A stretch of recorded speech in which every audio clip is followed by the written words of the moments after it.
Hello friend, જય માં Mogal. Welcome back to my new vlog Myra and Mahira with એમ blessing. આજ તમે જાજાદી પછી વ્લોગ બનાવ્યો કારણ કે હમણાં ઘર શિફ્ટ કરવામાં આવતા ફાઇનલી અમે અમારા નવા ઘરે રહેવા આવતા રહ્યા. તો થોડોક અમારા ફેમિલીમાં એક દુઃખદ પ્રસંગ પણ વયસમાં બને ગયો હતો. મારા ફૂવા આઉટ થઈ ગયા હતા, તો પછી એ ટાઈમે વિડીયો ન બનાવતી અને પછી અમારે ઘર શિફ્ટ કરવાનું થઈ ગયું. તો અમારું આખું ઘરનું રિનોવેશન કરાવ્યું, તો એ કામ ચાલુ હતું ને પછી ઘરની સાફ સફાઈ કરી અને ફાઇનલી 4-5 દી થયા અમે રહેવા આવતા રહ્યા. તો કામ છોકરીઓ નાની હોય તો ગોઠવવાનું કામકાજ બધું ચાલુ હતું. તો પછી વિડીયો શૂટ કરવાનો ટાઈમ ન મળે, તો આજ ત્યાં થયું કે હાલો આજ થોડોક વિડીયો જેટલો બને એટલો બનાવવા. ને જુઓ અટાણે 7:30 જેવો ટાઈમ થયો ને માહિરા હમણાં પાછી હુવે ગઈ ને માહિરા ઉઠી.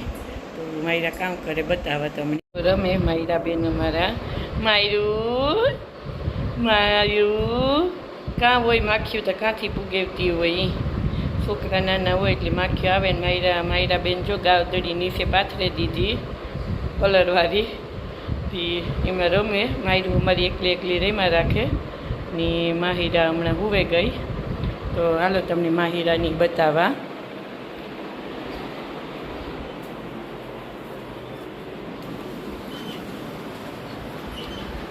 જો માહિરા બેની અમારા હુઈ ગયા. એ હમણાં કારણ કે આજ બપોરે વહેલી ઉઠી હતી હું જો ઉઠે ગઈ. જરાક અવાજ થાય ને એટલે તો ઉઠે જાય. માહિરા એ અમારી જો ફરતા શીખે ગઈ. હું ખાલી માહિરાને બતાવવા ગઈ ને તો એને ગોથું મારી લીધું. માહિરા જે નથી શીખી.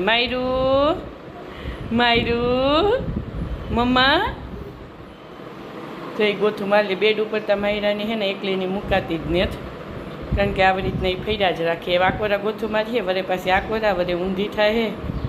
માયરું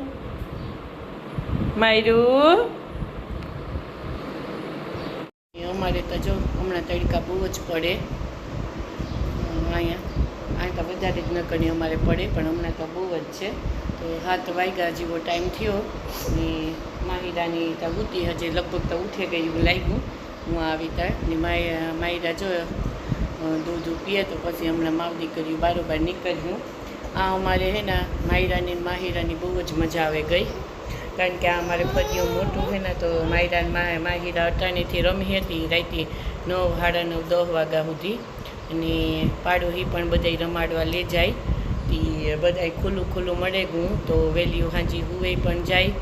અને અહીં થોડુંક ઓલું થાય વાતા કામ કે અમારે અંદર એક રૂમમાં જ રહેવું પડતું, એટલે એમાં કારણ કે એસી હતી ને પાછું અમારે ત્યાં ફળિયું નાનું હતું તો બારોબાર એને બેહાડે ન મૂકતા.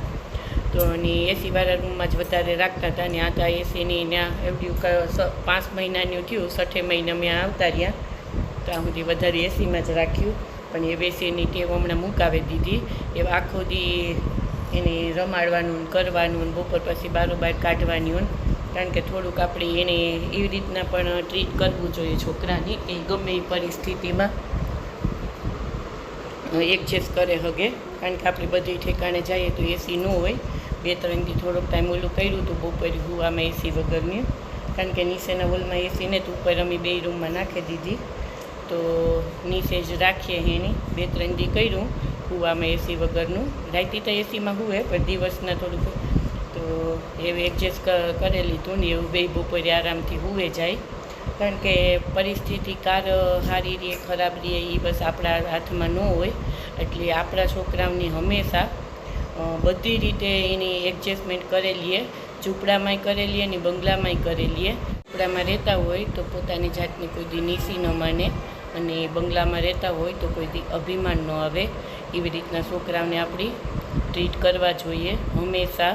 અને મારું એવું કહેવાનું છે ને મને મારા માવતર તરફથી આ જ મળ્યું કે કોઈ દિવસ અભિમાન ન આવવું જોઈએ જિંદગીમાં, અને કોઈ માણસને આપણે નીચું ન સમજવું જોઈએ. અને હું પણ એવું ઈચ્છા કે મારી છોકરીઓ પણ એવી રીતના જ મોટી થાય, એવા જ માહોલમાં મોટી થાય. તો બસ માવ દીકરીઓ આખો દી આવું કરતી હોય ને સાંજ ક્યાં પડે જાય ખબર નથી પડતી. તો બારોબાર નીકળ્યા અમે, અને અમારી જો માયરાબેન રમે હે, દિવિશા બાપા હે, બાજુમાં અમારે રીએ હે છોકરી, એને બહુ જ ગમે, ટ્યુશનમાંથી ડાયરેક્ટ અહીંયા રમાડવા આવે. દિવિશા વાતું કર માયરા સામે, શું વાતું કરે? દિવિશા વાતું તો કર માયરા સામે. ક્યાં રોજ આવે? તમારા ઘરે ક્યાં માયરા આવે હે? અંદર તો તું લઈ જતી નથી, લઈ જઈ હવે? હા લઈ જઈ. ક્યારે? કાલે લઈ જઈ. આજે તો આજે શું કામ છે? હે? હું તો આના જ ઘરે છું.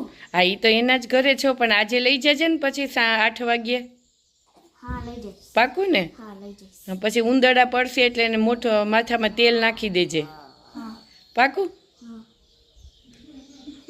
અને પાસે મસ્તીની રમે. આમે માયરા હે ને અમારી રમે, બધાય પાસે માહીરા હે ને એ ઓછી રમે. માયરું માયરું માયરું હી માયરું. ત્યારે દેખાડવું હોય ત્યારે માયરું ન જવાય, નકર એકલી એકલી હસતી હોય.